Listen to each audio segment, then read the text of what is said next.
Welcome to the Scaleup Valley podcast, where we bring the best tech leaders in the world to help you scale from 2 million ARR to 100 million ARR.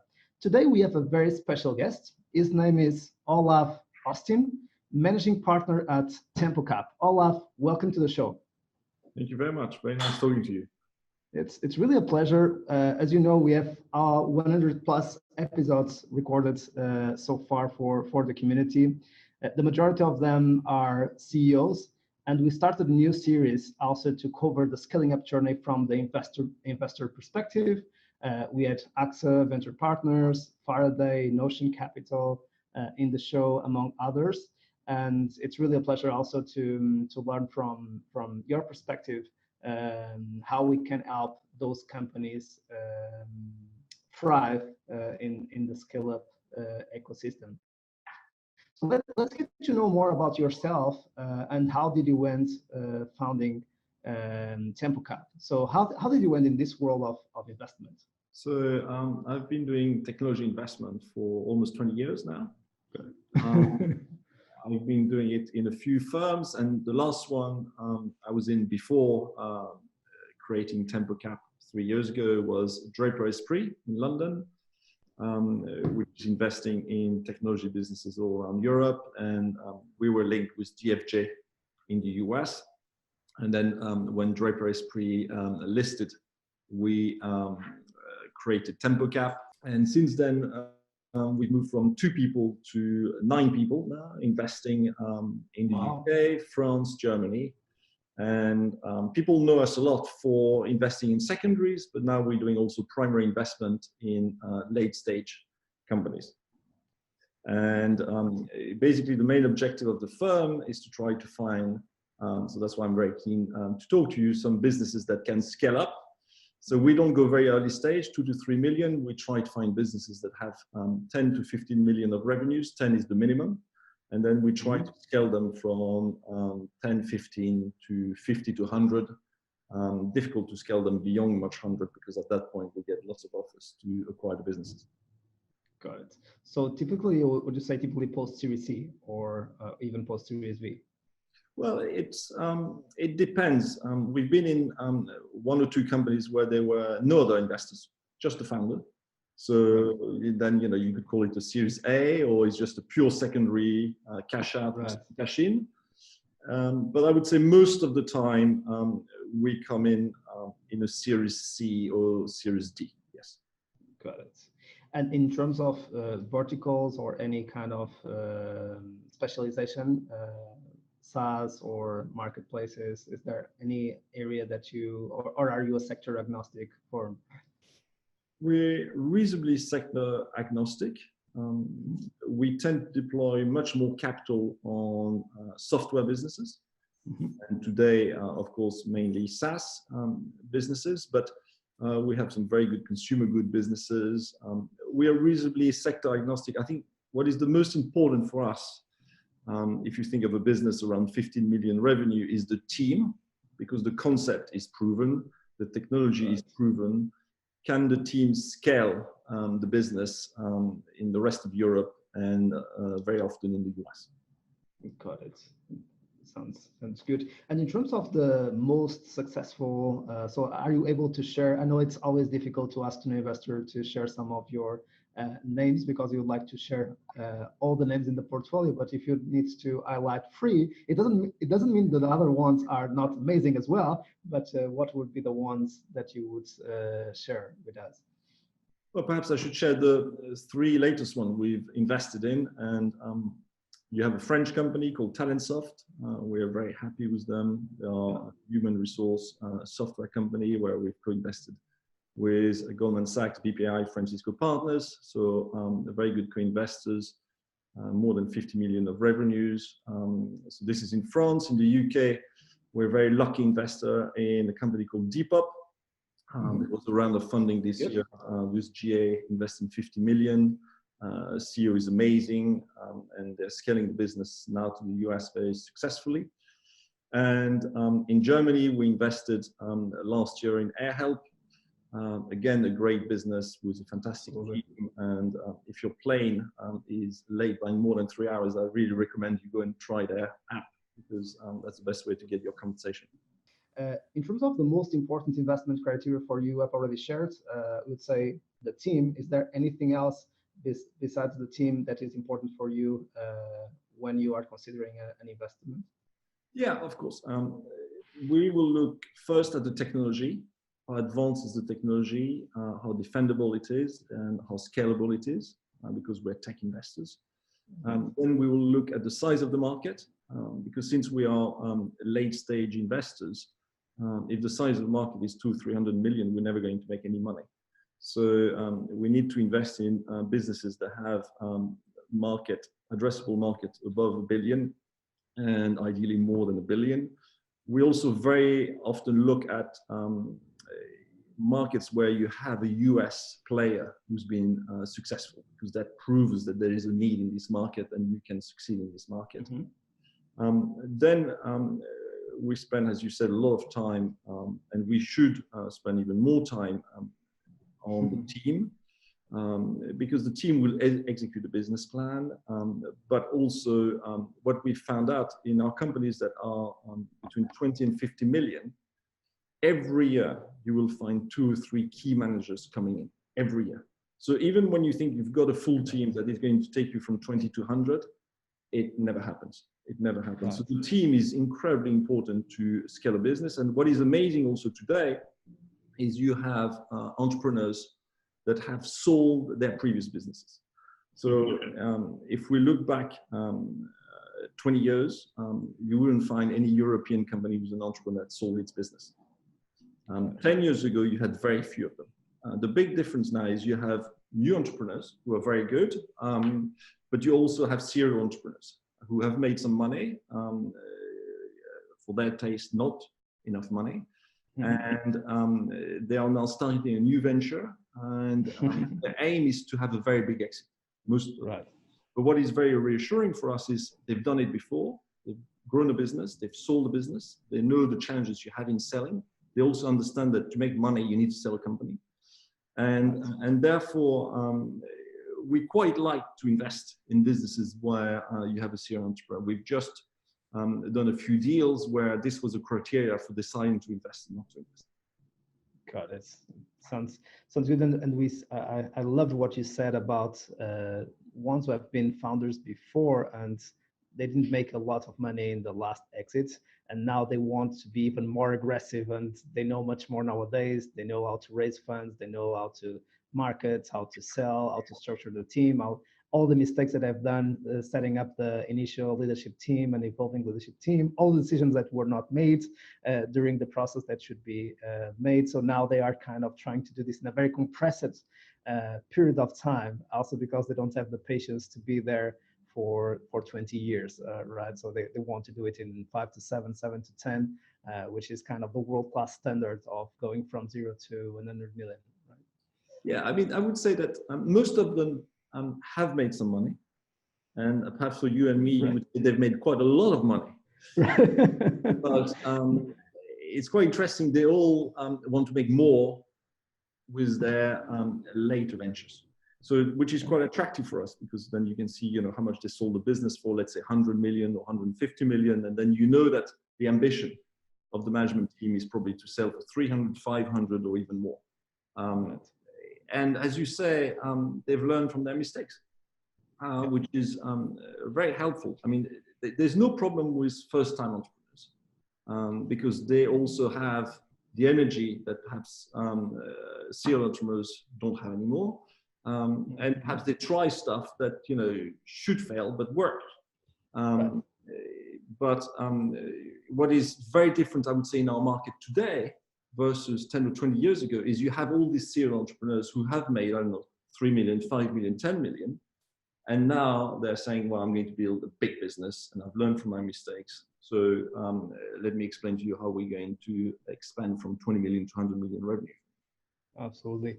And we love to talk about how the ecosystem or the tech ecosystem has changed, especially in terms of raising funds So in the past, a lot of entrepreneurs would need to go almost begging to investors to bet in their dreams, in their vision for the company. And nowadays, the very good teams, the very good entrepreneurs are having the opposite, almost VCs wanting to invest in them and work with them. And so we have interesting stories nowadays of instead of having the entrepreneur almost being present in the office every single day to try to meet the investor. So having the investor really interested in working with them and know more about the business. Do you have any story where you needed really to fight hard or to be part of that journey? Yes. Well, I'm not going to give a name because it wouldn't be fair, but right. No worries. We've been in a situation with one of our best company actually in the portfolio where there was a secondary opportunity for us. There was a corporate wanting to sell and the CEO had no time for us. So we couldn't really transact. and luckily we knew the team of investors who were leading a new round of funding. So we told them we'd be very happy to join the new round of funding with some primary money. And at the same time, we'll do secondary transaction. And so there's always a way of getting to a company. And you have to sympathize also with an entrepreneur. If there's a secondary transaction, let's say someone's got 3% of the capital and he's got to spend some time with people he doesn't know, it doesn't really add anything to his business. An entrepreneur is going to be judged on how well he's doing with his business. This doesn't really add anything to his business. So you have to be conscious that, there's only 24 hours in a day of an entrepreneur and, you have to work around it. So that's why also we like to put some primary money around a secondary investment because then it makes more sense for the entrepreneur. Talking about the time the entrepreneurs have for the investors, I mean, there's a very strong kind of growth at the moment in the economic cycle. There's a lot of money. So it's normal that with all this money chasing good deals, some of the best entrepreneurs can cherry pick who they want to work with. But it's not necessarily bad because as an investor, if you can add value to a company, then you have more chance of being selected as an investor. So we prime ourselves in helping our entrepreneurs to get into very large corporates, large banks, entering new markets. And since it's more competitive, it's just not only the money. This helps us win some great deals. So for example, in some of the cases, we have at TempoCap an operating partner who used to be a great entrepreneur who sold his company 3 or 4 years ago. And this is a guy, when you put him in front of a CEO, will kind of demonstrate the value that TempoCap can bring with the money. And then we have a much better chance of kind of getting a deal with the CEO. So I wouldn't say it's all black and white. It's just the money or it's just the entrepreneur. I think it's an ecosystem where you need to bring some value to the great company if you want to get in.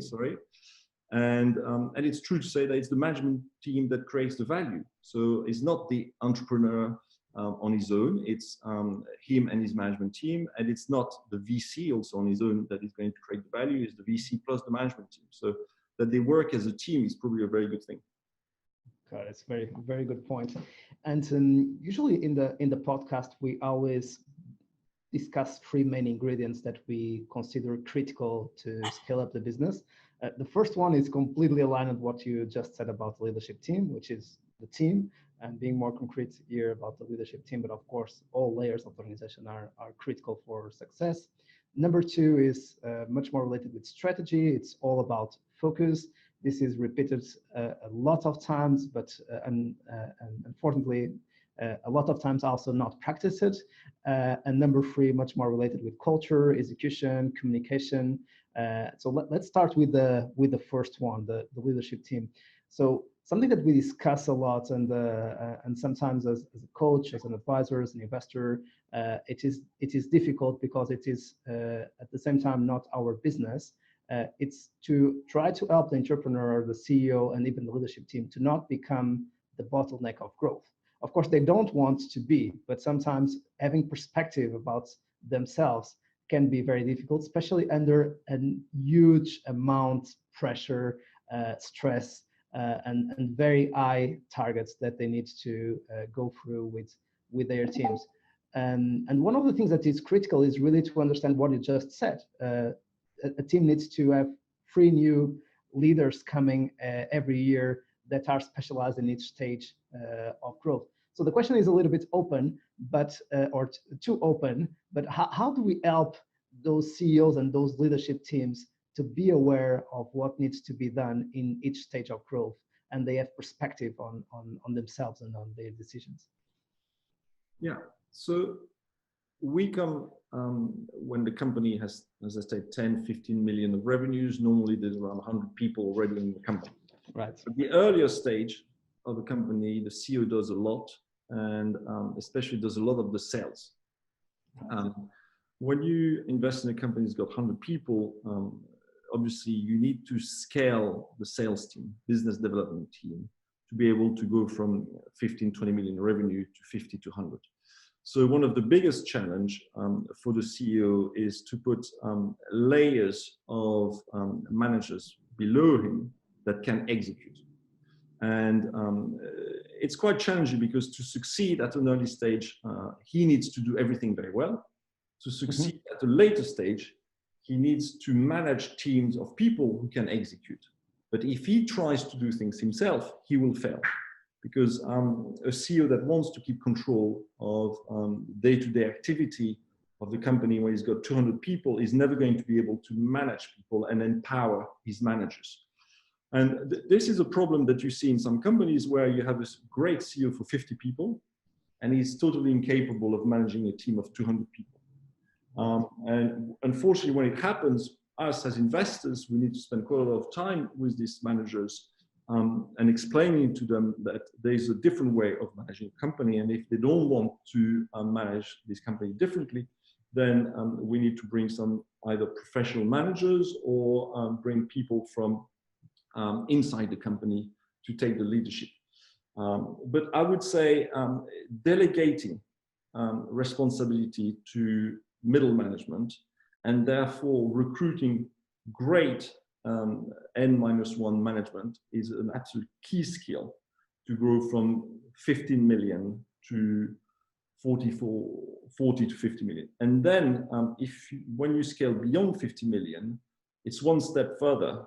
You'd need to put N-2 managers that don't even have a relationship with the CEO that can execute. So the great success of a company is when you have salespeople selling without the CEO even knowing that they're selling to these customers and closing these sales. And at that point, you know that you have a company that can scale. So this is obviously on the sales. Then at a certain level in a company, you need to bring a CRO, which is very, very important.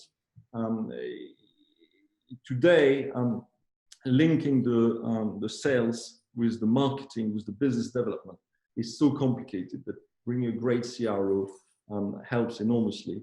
And then what we have in Europe, which is less strong than the US, is the marketing bit. So we try to do lots of things. Well, most of the time, the American companies are very focused on one application, one product, and they go very deep and they have a great marketing team behind them.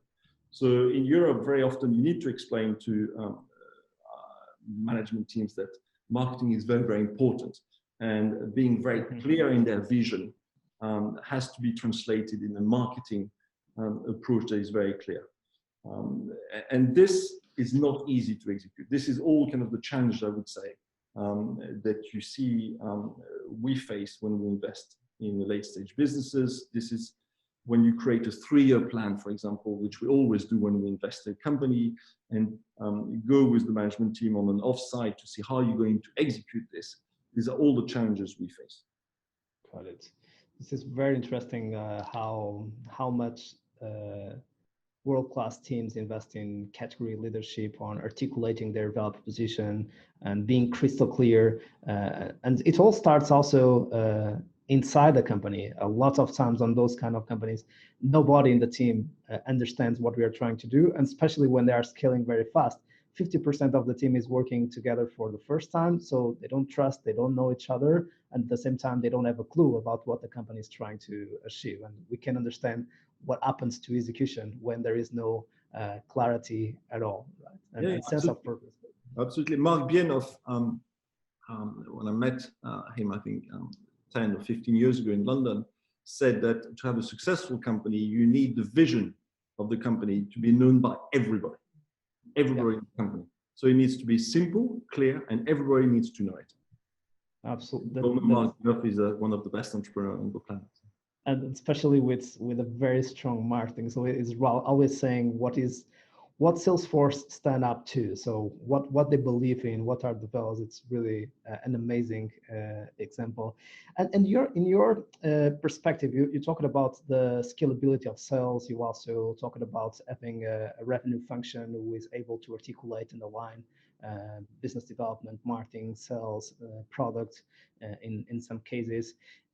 What are, in your perspective, the most difficult VPs to hire on this interval from 15, 20 to 50 or 100 million in ARR? I think VP sales is very difficult. Yeah.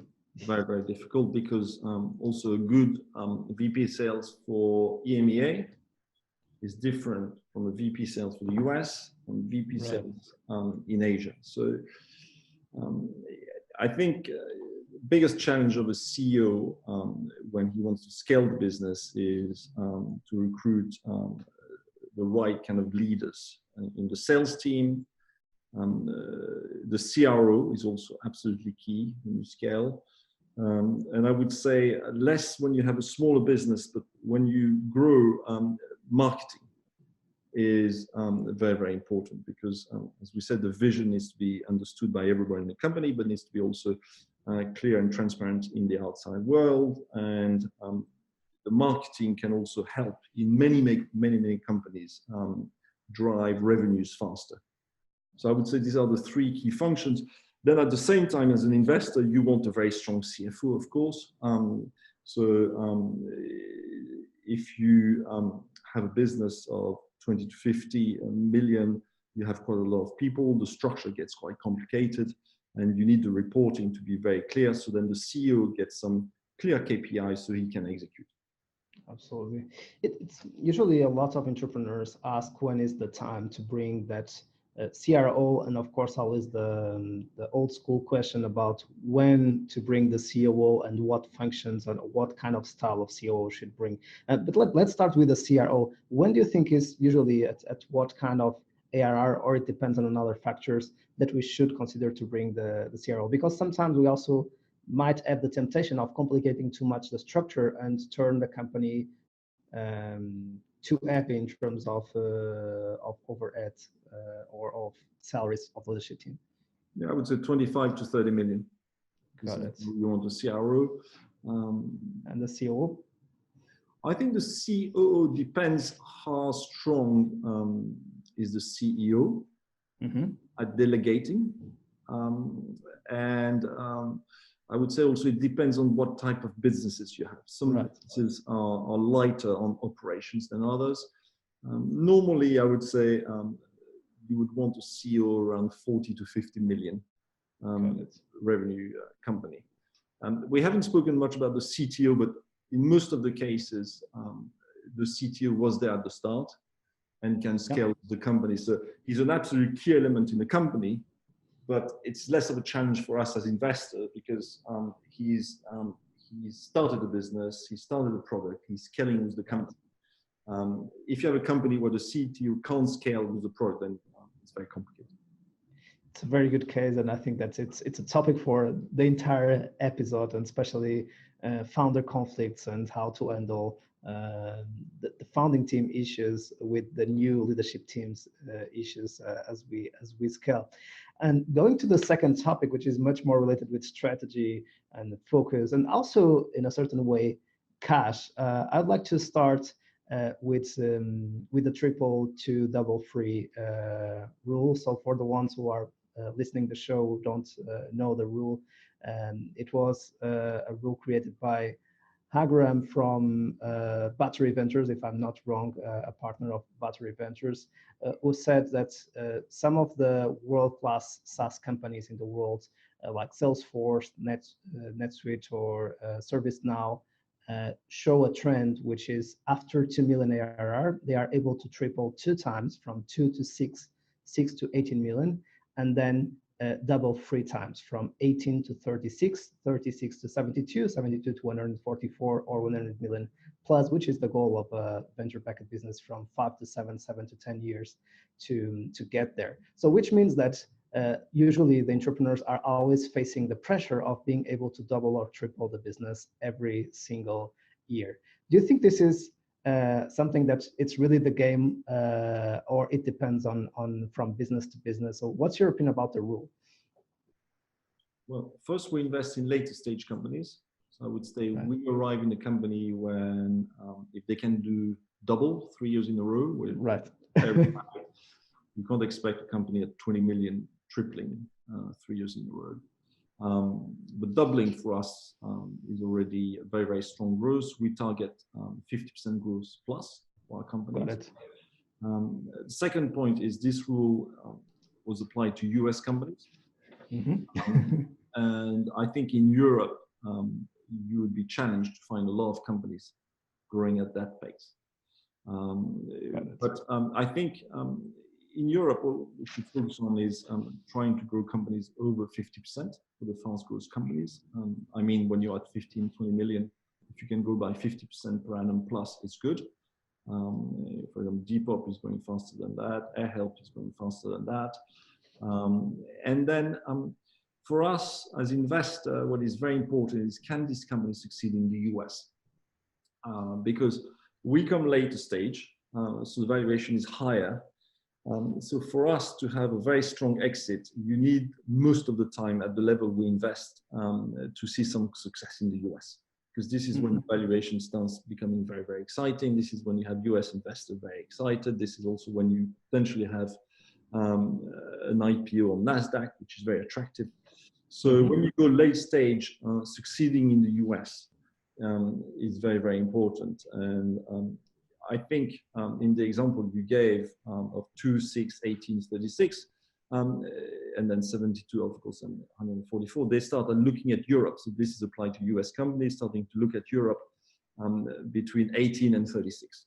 And then they say, you know, a battery that you should focus on one market, very deep on one market to succeed, and then you go to the next market in Europe. We, in Europe, when we have companies at 15, 20 million, they've already succeeded in 2 or 3 markets. So this is quite a challenge they've had to overcome. You very rarely find a company that is at 20 million revenue operating only in one market. And then they need to go to a different culture, which is the US, build a different team for the US market, face strong competition in the US and succeed there. And so for us, this is one of the main challenge of a successful investment.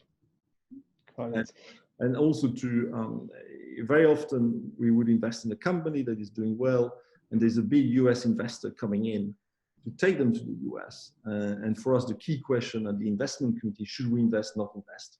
Because it's a big uptick on the price we paid in the first round. And the key decision here is, will they succeed in the US with this round? Got it. This is very interesting, and I mentioned that. So, and maybe the next question that you were sharing before, you were commenting that it's important to have a very strong VP of sales EMEA and a VP of sales US, and as we scale, if we get to Asia Pacific, we also need to have a team to target it. But as you were saying, the majority of the cases that come from Europe try to scale in the US. I would say that different market in Europe, like Spain, which also goes a lot to Latin America, and that's being a lot of success there with a follower strategy of trying to be bought or acquired by the incumbent, which usually is based in the US, or usually in the US, but sometimes in Europe as well. So when you buy Southern Europe plus Latam as part of the deal, and you do the exits. But very few companies, from my experience so far, has been able to consider Asia Pacific as a market to scale. what is your experience there, especially on the, I would say, the 50 to 100 million ARR challenge? Because you almost are able to get there without, if you do just UK and the US, right? So what we find is most companies between 50 and 100 million are going to look at Asia. And okay. So before that, not much, except if you say that, a lot of the UK companies will look at Australia very early on, which is a very similar market to the UK market. But if you start looking at China, Japan, Singapore, I would say normally is around 50 million. Having said that, we have a business called Mura, doing $35 million of revenue, and they do a very large, their revenues in Japan as we speak. So, because sometimes you have some regulation in one market, or you have some opportunity in one market where it makes sense to invest early on. But normally I would say 50 million. And then if you want to go to China, it's full of challenges. This is a completely different topic, but it's not an easy expansion in China. Absolutely. And this is typically, and I would say that even in earlier stages of growth, it can be even more complex. So when companies are trying to get to 10 million and usually invest later on, but I imagine that even between 15 to 20 to 15 million, where you have more expertise and experience on your portfolio, sometimes we can get to the temptation of trying to do too many geos, too many verticals, too many use cases, and this will slow down our growth. Too many languages usually. What is your perspective as an investor, and how do you try to help the team and be part of the team, as you were saying before, so they don't go to too many battles, and they go to the battles where they can win the championship or the game, right? Yeah, it's a huge problem in Europe. In Europe, we want to sell platforms. In the US, they sell one solution. So they sell one solution, they understand the pain point of the customers, they put the marketing team, the sales team, and they go very, very deep and they win the market. In Europe, we have a platform that can have 12 solutions at the same time, we can do everything. So focus is a big topic around the board.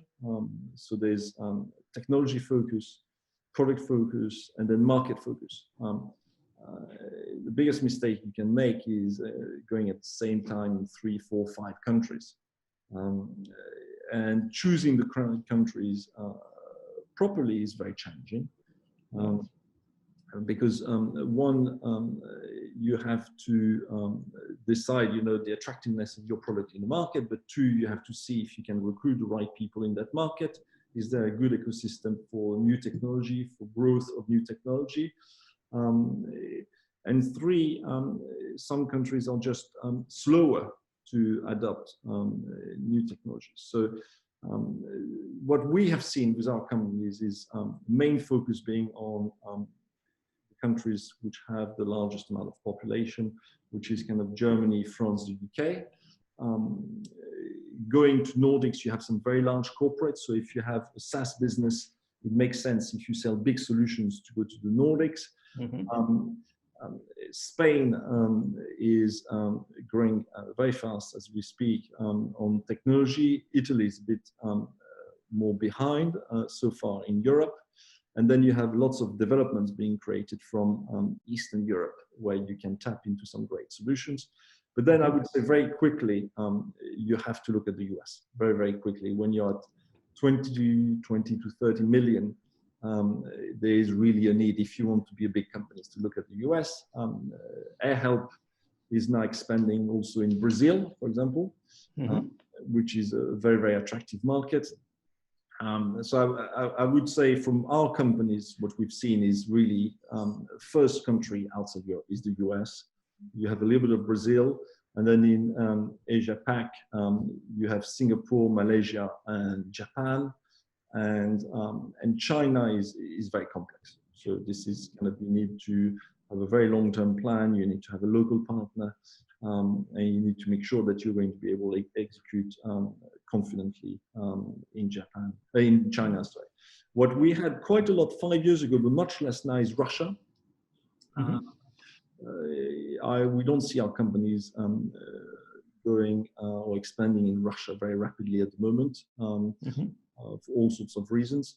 So I would say there's really the US is, as an investor, are we going to be able to succeed in the US? Is there a big competitor that is going to crush us? If yes, how can we get a share of the pie? Right. And you didn't mention India for any specific reason, or the same of China? India is a very large market, obviously. I think it's very difficult to execute in India. I think you have some great Indian tech businesses. You have some of the best entrepreneurs on the planet are Indian. But for a European company to go to India and succeed, well, we haven't had any of our company doing it, basically. So it's very difficult to say that. I think there's a very important point also that we should not forget, and we very often forget as investors, is a company is the company itself, everything it can do within the company, but it's also its market. And we as investors, we need to remind our entrepreneurs that a good reason why their company will grow is because the macroeconomic environment is also positive. And today, investors like me who have a bit more experience, having gone through 2000, 2001, 2007, 2008, we are also telling our entrepreneurs, you can execute perfectly well, you can do everything right, but if you have a headwind with the macroeconomic environment, you're going to be challenged. So I think we're also warning our entrepreneurs that the clock is ticking on the recession, and they need to be aware of that, and they need to be careful. You talked about cash early on. We all know that in an economic downturn, cash is king, and so these entrepreneurs need to be aware that at some point in the next 3 years, they're going to face an economic climate which is going to be very different from what we have today. Oh, that's very, very, very good point. And just a last question to close this topic of focus, much more related with especially SaaS business, having to serve three main segments: small business, mid-market, and enterprise. And usually, if they try to do this too early at the same time, it's usually a recipe for disaster.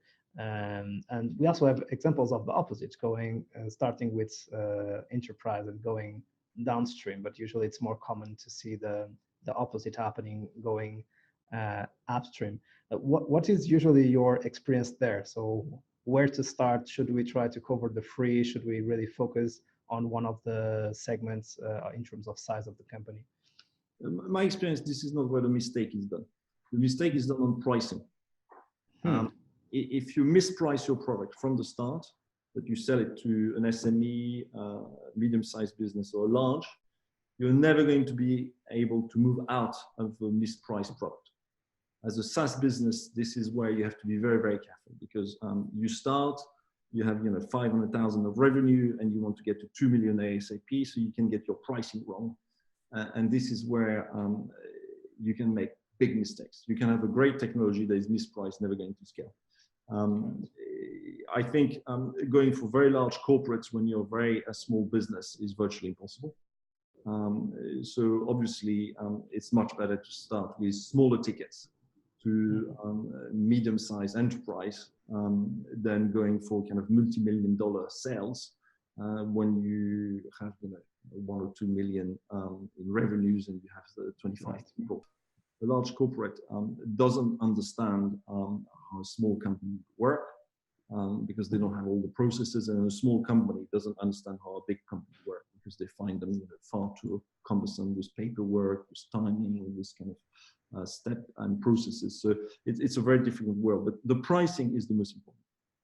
Okay. we are a little bit derailing our time in the podcast, so I will jump execution, but I will still cover cash, which is very linked to this discussion. And in terms of execution, as you were saying, uh, sometimes we fail because of the quality of execution, but sometimes we also fail because the direction that we decided to move. So we can, as you were saying before, we can be executing very, very well as a team, and if we are going into the right direction or with the wrong macro environment, we can be beaten as well. And sometimes it happens in between rounds that we are too excited after Series A or Series B or Series C, new cash coming in to fund our expansion plans. And we make a mistake in the first 9 to 12 months or 6 to 9, and revenues are not showing any trend that they will go up or 50% of growth or 2x. And then everyone is kind of crazy and trying to cut costs and go for a bit the positive.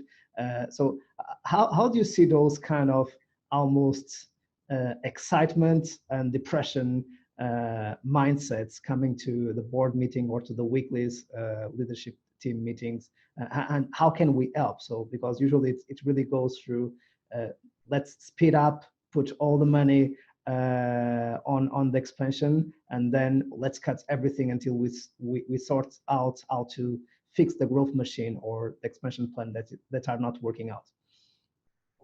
Well, first of all, in this situation, you have different environments in Europe. Some are more flexible than others. So if you have this problem in the UK, it's very different if you have this problem in France. Got it. In France, if you have 200 people and you need to reduce your workforce, you just can't. Flexibility is not there. In the UK, you have much more flexibility. So you can't generalize. Right. You have to see the country you're in before you take a decision. The other point is very often linked to a question of execution. So we, as investors, we need to see early, if we can, the signs of execution not being delivered according to the plan, and then how quickly we can respond depend very often on the governance of a business. The challenge you will have is when you have an entrepreneur who is so successful that there is limited governance at the board, and therefore nobody around the board will see the early sign of execution not being delivered according to what you were expecting. And then by the time you realize the scale of the problem,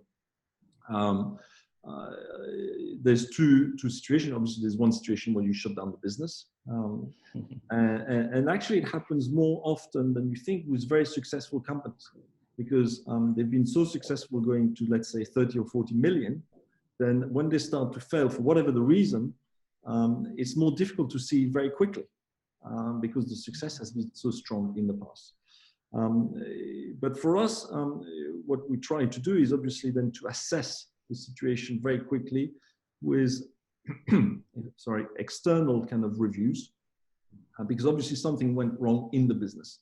So external reviews can be some management consultant, but very often what we try to do is bring some external managers, previous CEOs, VP sales, who can go and spend a week with the company and tell us, well, this is what I think is happening here. This is this person cannot scale with the business, or so this is what we're trying to do. And what we also do with most of our companies, we put chairmen in place who are coming from an operational background. So if you have a chairman who's an operational background, he will be able to ring the alarm bells faster, saying, listen, we just raised 25 million. The idea was to go from 20 to 40 million. And we are on kind of on the path of going from 20 to 25. Something is not right here. We need to just adjust the situation. So I think these are the kind of the three levers we have. And then you need to have enough money around the table to reinvest, to sort out the problem and take the business to the next step. of course, I will not ask what happens when money is missing and milestones are not there to raise a new round. But I assume that again, it's the free levers. We need to find out a solution with the resources available. As always, it's part of the equation. So let's go for our favorite question and the last one of the show, which is, if you would have the opportunity to meet Olav 20 years ago when you started investing with Draper and now TempoCap, what advice would you offer to your younger self? I would say trust your views more. When you're young, you have all the people around the table that can go wrong. Sorry. And if you have a strong instinct, or if you review the case and you feel very strongly about something, trust yourself.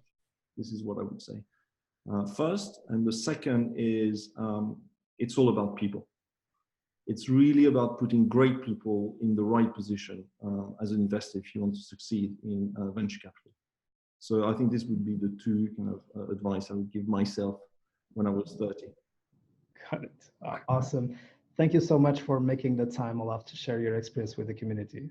Well, thank you very much, and very nice talking to you. Likewise. And to our community, thanks for being there. Hopefully you enjoyed so much as I did with our conversation with Olav Ostin, managing partner at TempoCap. And we keep here to help you scale from 2 million to 100 million ARR. See you soon and keep scaling.